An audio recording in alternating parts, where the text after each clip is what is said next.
یہ ان دنوں کی بات ہے جب میں یونیورسٹی جاتی تھی۔ کافی دنوں سے ہمارے گھر کے سامنے والا مکان خالی تھا۔ پہلے یہاں انکل اشرف اور ان کی فیملی رہا کرتی تھی۔ پھر وہ لوگ اسلام آباد شفٹ ہو گئے اور مکان خالی ہو گیا۔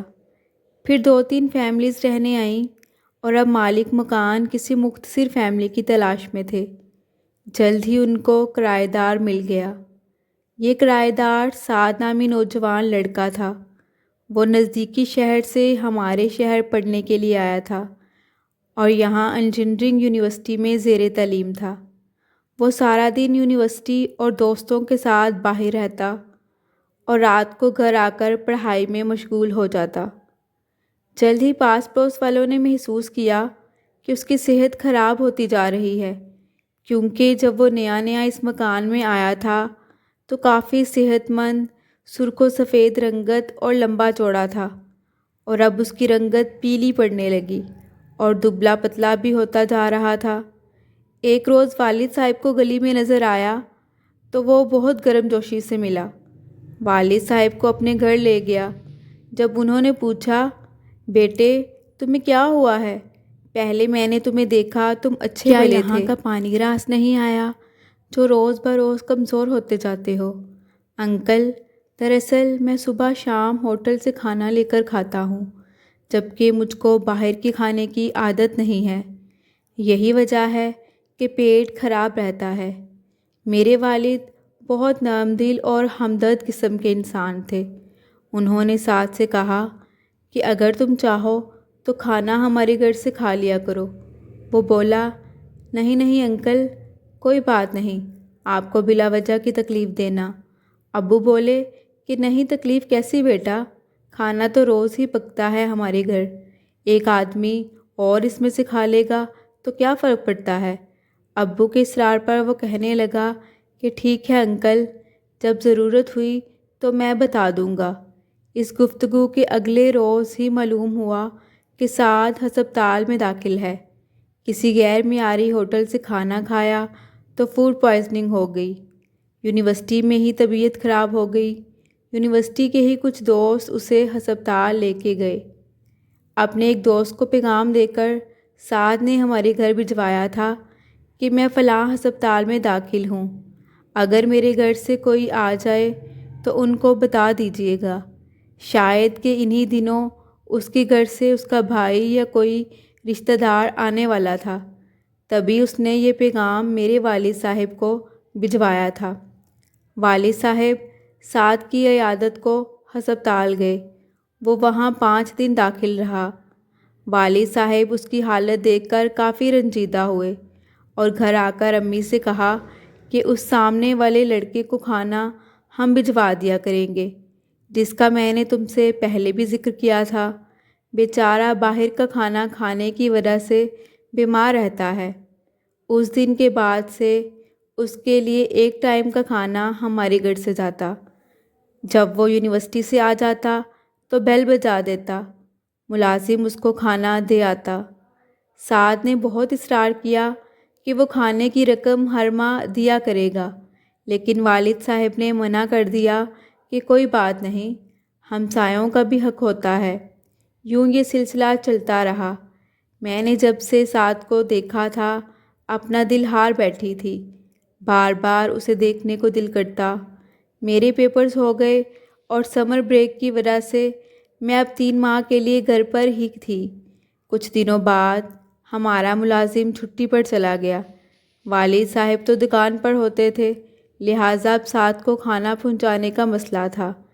میرا ایک ہی بھائی تھا جو دبئی میں ہوتا تھا، اور گھر میں ایک چھوٹی بہن تھی جو مجھ سے صرف 2 سال چھوٹی تھی۔ اس نے تو صاف منع کر دیا کہ وہ کھانا پہنچانے سعد کے گھر نہیں جائے گی، اور والدہ نہیں چاہتی تھی کہ سعد روزانہ ہمارے گھر میں کھانا کھانے آئے، کیونکہ اس طرح لوگوں کو باتیں بنانے کا موقع مل جاتا۔ اب جب وہ یونیورسٹی سے آتا، بیل دے کر گیٹ پر کھڑا رہتا اور کھانا لے کر اپنے گھر چلا جاتا۔ کھانا کھانے کے بعد دوبارہ برتن دینے آتا، بیل دیتا اور ہم برتن لے لیتے۔ بظاہر یہ آسان کام مگر خاصا مشکل تھا۔ کبھی امی فارغ نہ ہوتی تو یہ فرض مجھ کو ہی انجام دینا پڑتا۔ ایک روز وہ کھانا لینے نہ آیا، اگلے روز بھی نہ آیا۔ ہم سبھی سوچ رہے تھے کہ نہ جانے آج کیوں نہیں آیا، کیونکہ امی نے کھانا ڈش میں ڈال کر رکھا تھا۔ اگلے روز اور پھر اس سے اگلے روز بھی وہ نہ آیا تو امی کچھ فکر مند ہوئیں، کیونکہ جب سات کو کہیں جانا ہوتا یا اپنے شہر گھر والوں سے ملنے جانا ہوتا تو وہ ضرور آگاہ کر جاتا تھا، لیکن اس بار اس کی کوئی خبر نہ تھی۔ امی اس کے دروازے پر گئیں، بیل دی تو وہ باہر آیا اور پوچھا، بیٹا کھانا کیوں نہیں لے رہے؟ کہنے لگا، خالہ جی اندر آ جائیے۔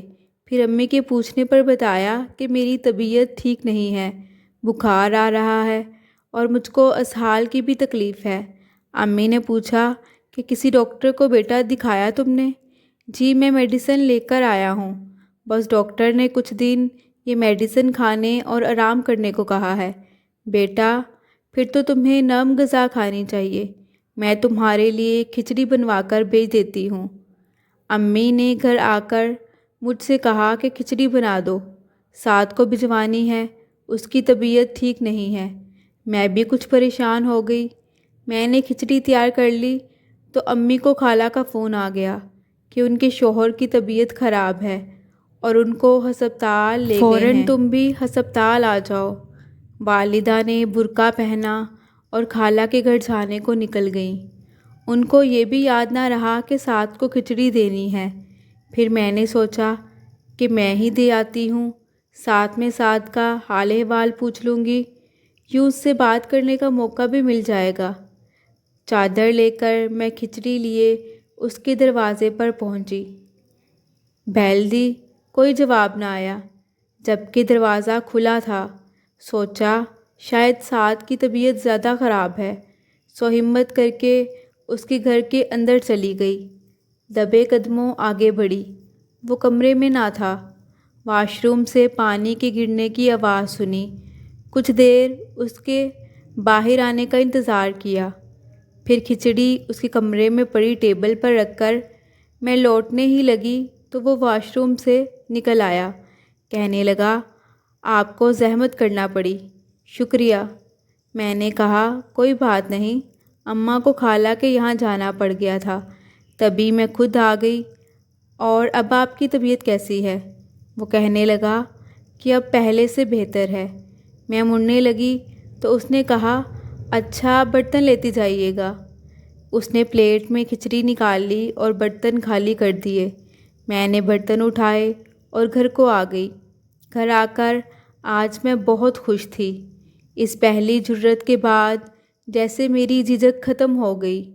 اب یہ ہونے لگا کہ جب بھی میں فارغ ہوتی دروازے سے جھانکتی، اگر کوئی گلی میں ادھر ادھر نہ ہوتا تو تیزی سے اس کے گھر کے اندر چلی جاتی، اس سے کچھ دیر باتیں کرتی اور کھانا دے کر آ جاتی۔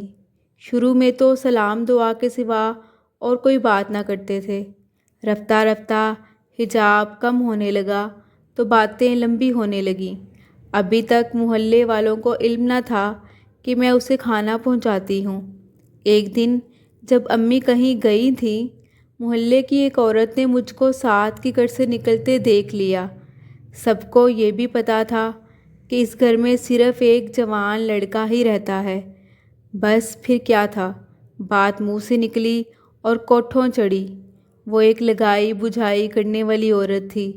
ہر طرف اس بات کو پھیلا دیا اور یوں سارے محلے میں بدنام ہو گئی۔ ماں نے خوب باز پرس کی۔ یونیورسٹی سے تو چھٹیاں تھیں، گھر سے بھی میرا باہر نکلنا بند کرا دیا۔ ان کو اس بات کا بھی ڈر تھا کہ کہیں اس معاملے کی خبر میرے والد کو نہ ہو جائے، کیونکہ والد میرے ساتھ ساتھ ان کی بھی شامت لے آتے۔ جب مجھ پر پابندی لگی تو نہ جانے کیوں دل کو بے کلی رہنے لگی۔ انسان پر پابندیاں لگ جائیں تو قلب کی شدت بھی دو چند ہو جاتی ہے۔ مجھے سعد کے بنا ایک پل بھی قرار نہ تھا، کسی کام میں جی نہ لگتا۔ اب میں اس سے ملنے کی نئی نئی ترکیبیں سوچنے لگی۔ امی نے فون تک میری رسائی بند کر رکھی تھی۔ ساتھ سے بات یا ملاقات کرنے کا کوئی چارہ نہ تھا۔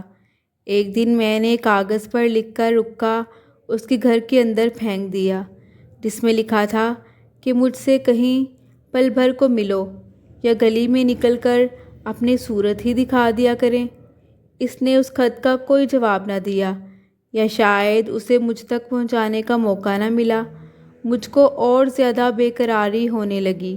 ایک اور خط لکھ کر دروازے سے جھانکا، دیکھا کہ گلی میں کوئی نہیں ہے، تو تیز قدموں سے اس کے گھر کی طرف گئی، پھر اس کی کھڑکی کی طرف گئی۔ اس کے مکان کی یہ کھڑکی جو صحن میں کھلتی تھی وہ کھلی ہوئی تھی۔ ہاتھ آگے کر کے خط صحن میں پھینک کر الٹے قدموں گھر میں گھس گئی۔ اب سعد کو یقین ہو گیا کہ جب تک وہ مجھ کو کسی نہ کسی طرح جواب نہ دے گا، میں اسی طرح کی احمقانہ حرکتیں کرتی رہوں گی۔ سو اگلے روز اس نے دوپہر کے بعد ہماری بیل بجائی۔ امی نماز پڑھ رہی تھیں۔ میری چھٹی حس نے کہا، ہو نہ ہو یہ سعد ہے۔ دبے قدموں دروازے پر پہنچی۔ جب باہر جھانکا تو وہی تھا۔ کہنے لگا کہ میں 2 دن کے لیے اپنے گھر جا رہا ہوں۔ میرے مکان میں میری غیر موجودگی میں میرے یونیورسٹی کے دوست اور کلاس فیلوز بھی آ جاتے ہیں۔ اب تم میرے گھر میں مت آنا کیونکہ میں نہیں ہوں گا، تو پھر گلی میں ہی میری بات سن لو، میں نے کہا۔ سعد کہنے لگا کہ آخر تم نے مجھ سے کیا بات کرنی ہے؟ تمہیں حالات کا تو پتہ، پلیز ابھی کہہ دو مجھے، ابھی ابو کے آنے کا وقت ہو رہا ہے۔ وہ اچانک آ گئے تو میں نے کہا، تم مجھ سے اکیلے میں ملو۔ ابھی میں یہی بات کر رہی تھی کہ امی کی آواز آ گئی اور میں جلدی سے اندر آ گئی۔ 2 دن بعد جب سعد واپس آیا تو میں نے پھر رکا لکھ کر اس کی کھڑکی سے پھینکا کہ مجھ سے ملو۔ اس نے پھر کوئی جواب نہ دیا۔ اسے اگلے دن اس نے پھر ہماری بیل بجائی۔ امی چھت پر کپڑے پھیلانے گئی تھیں۔ میں نے جلدی سے دروازہ کھولا اور سعد سے کہا، تم مجھ سے آج دن میں پل کے پاس جو خالی مکان پڑا ہے ادھر ملو، وہاں کوئی نہیں ہوتا۔ میری سہیلی کا گھر وہاں قریب ہی ہے، میں اس کے گھر کا بہانہ کر کے گھر سے جاؤں گی۔ اس نے بولا کہ دن کو تو مجھے پڑھائی کرنا ہوتی ہے، کل سے امتحان شروع ہیں، البتہ رات کو مل سکتا ہوں، کیونکہ رات میں کسی کے دیکھنے کا اور پکڑے جانے کا بھی خوف نہیں۔ میں عشق میں اتنی اندھی ہو چکی تھی کہ میں نے اس سے کہا کہ اچھا تو پھر رات کو ہی مل لو۔ رات کو امی ابو جلدی سو جاتے ہیں۔ جب وہ سو جائیں گے میں اندھیرے میں نکل کر پل کے پاس آ جاؤں گی، آپ بھی ادھر آ جانا، پھر ہم اس خالی مکان میں جا کر ملاقات کر لیں گے۔ وہ کہنے لگا کہ ٹھیک ہے۔ میں نے پھر کہا کہ دیکھو سعد، آج رات ضرور آنا، ایسا نہ ہو کہ تم نہ آؤ اور میں وہاں تمہارے انتظار میں رات بھر بیٹھی رہ جاؤں، کیونکہ میں آج تم سے ملے بغیر نہ لوٹوں گی۔ ایسا کہہ کر میں نے جلدی سے دروازہ بند کر دیا کہ مجھے کسی کے قدموں کی چاپ سنائی دی تھی۔ میں رات کا شدت سے انتظار کرنے لگی۔ وقت تھا کہ گزر نہ رہا تھا۔ میں نے اپنا نیا سوٹ نکال کر پریس کیا۔ امی نے کہا کہ خیریت تو ہے؟ میں نے جواب دیا کہ کل مجھ سے ملنے میری یونیورسٹی کی سہیلیاں آ رہی ہیں، اس لیے یہ سوٹ پریس کر رہی ہوں کہ کل پہنوں گی، کیونکہ لائٹ کا کیا پتہ کب آئے کب جائے۔ امی کہنے لگیں، ٹھیک ہے، شامی کباب بھی بنا کے رکھ لینا تاکہ کل ان کے آنے پر فرائی کر کے رکھ دینا، اور اپنے ابو کو لسٹ بنا کے دے دینا جو جو چیزیں منگوانی ہوں۔ یہ سردیوں کا موسم تھا اور کافی سردی تھی۔ میں نے رات کو جلد کھانا کھا لیا اور امی ابو کو بھی روٹین سے تھوڑا جلدی کھانا دے دیا کہ کھانے کی وجہ سے وہ سونے میں دیر نہ کریں، اور پھر چائے بھی بنا دی۔ مگر اتفاق کہ اس روز امی اور ابو دیر تک باتیں کرتے رہے۔ وہ بھائی کی شادی کو ڈسکس کر رہے تھے اور میں بے چینی سے کبھی بستر پر لیٹ جاتی، کبھی دبے قدموں امی ابو کے کمرے میں جھانکتی یہ دیکھنے کے لیے کہ وہ سو گئے یا نہیں، کبھی گھڑی کو دیکھتی۔ ان کے کمرے کا دروازہ کھلا تھا اور تھا بھی میرے کمرے کے بالکل سامنے، اس لیے میں جھانک کر دیکھ سکتی تھی۔ کہیں 1 بجے جا کر وہ سوئے۔ میں مسلسل ان کے سونے کی دعائیں کر رہی تھی۔ جوں ہی وہ سوئے میں نے کپڑے بدلے، ہلکا سا تیار ہوئی اور دبے قدموں صحن عبور کیا اور آہستہ سے کنڈی کھول کر گلی میں جھانکا۔ باہر بہت اندھیرا تھا، بس آسمان پر ستاروں کی مدھم سی روشنی تھی۔ گلی سنسان تھی اور وہاں دور دور تک کوئی نہ تھا۔ نہ جانے دل کی گلی کا کیا زور اور جذبہ ہوتا ہے کہ انسان نہ آندھی دیکھتا ہے اور نہ طوفان، نہ انسانوں کا خوف رہتا ہے اور نہ بھوت پریت کا۔ مجھے بھی کسی چیز کا خوف نہ رہا تھا، بلکہ ساتھ سے ملنے کی ایک انجانی سی خوشی تھی۔ میں تیز تیز قدم اٹھاتی اور کبھی ادھر ادھر دیکھتی، گلیاں عبور کرتی اور پھر میدان سے گزر کر تقریباً 15 منٹ میں پل کے پاس جا پہنچی۔ اگرچہ مجھے آنے میں کافی دیر ہو گئی تھی اور تقریباً 2 بج چکے تھے، لیکن مجھے ابھی بھی یقین تھا کہ وہ ضرور آیا ہوگا۔ ہزاروں وسوسوں کا خوف دل پر اٹھائے جب میں پل تک پہنچی تو دیکھا کہ سعد نہ تھا۔ میری ساری مسرت پھیکی پڑ گئی۔ تھوڑا سا اور آگے بڑھی تو مجھے کوئی بیٹھا ہوا نظر آیا جس کی پشت میری طرف تھی۔ سوچا کہ اتنی سردی اور اندھیرے میں رات کے اس وقت ویران جگہ پر اور تو کوئی نہیں آ سکتا۔ میں یہی سمجھی کہ سعد ہے جو میرا انتظار کر رہا ہے۔ جب ذرا اور آگے گئی تو دیکھا وہاں سعد تو نہیں، کوئی اور بیٹھا ہے۔ اس نے مڑ کر میری جانب دیکھا تو میں ڈر گئی اور واپس پلٹنے لگی۔ اس نے میرا نام لے کر مخاطب کیا اور کہنے لگا، سمن، ڈرو نہیں بہنا، مجھے سعد نہیں بھیجا ہے، آپ سعد سے ہی ملنے آئی ہیں نا؟ اس کے منہ سے اپنا نام سن کر میں حیران تھی۔ پھر سعد کا نام سنا تو میں نے ہاں میں گردن ہلائی۔ وہ کہنے لگا کہ سعد کو بخار ہے، اس لیے وہ خود یہاں نہیں آ سکتا تھا، وہ میرے گھر میں لیٹا ہے، اسی نے مجھے یہاں بھیجا کہ آپ اس کا انتظار کر رہی ہوں گی۔ تم وہاں جا کر بیٹھو اور جب وہ آ جائے تو اسے میرا پیغام دینا کہ سعد کو بخار ہے اور وہ آپ کو میرے گھر بلا رہا ہے۔ مجھے گھر والوں کا بھی ڈر تھا کہ کہیں اس کا گھر نہ جانے کتنی دور ہو اور یوں نہ جانے کتنی دیر ہو جائے۔ میں نے کہا، رات آدھی ہو چکی ہے، اب تمہارے گھر گئی تو واپس اپنے گھر کب پہنچوں گی؟ وہ بولا کہ میرا گھر زیادہ دور نہیں ہے، آپ گھر سے آ گئی ہیں تو اس کی بات بھی سن لیں، نہ جانے آپ کو دوبارہ گھر سے نکلنے کا موقع کب ملے یا ملے کہ نہیں۔ اس نے ایک پرچہ میرے آگے کیا اور کہا کہ یہ لیں، یہ سعد نے لکھ کر مجھے دیا ہے، خود پڑھ لیں اگر میری بات کا آپ کو یقین نہیں ہے۔ پھر اس نے جیب سے ٹارچ نکالی اور پرچے پر روشنی ڈالی۔ میں نے پڑھا، لکھا تھا، مجھ کو شدید بخار ہے، 2 گھڑی دیکھنے آ جاؤ۔ انداز تحریر اسی کا تھا، رائٹنگ بھی سعد ہی کی تھی۔ میں سعد کی رائٹنگ دیکھ کر بغیر سوچے سمجھے اس کے دوست کے پیچھے پیچھے چل دی۔ ذرا چلتے آگے آئے تو ایک موٹر سائیکل نظر آئی۔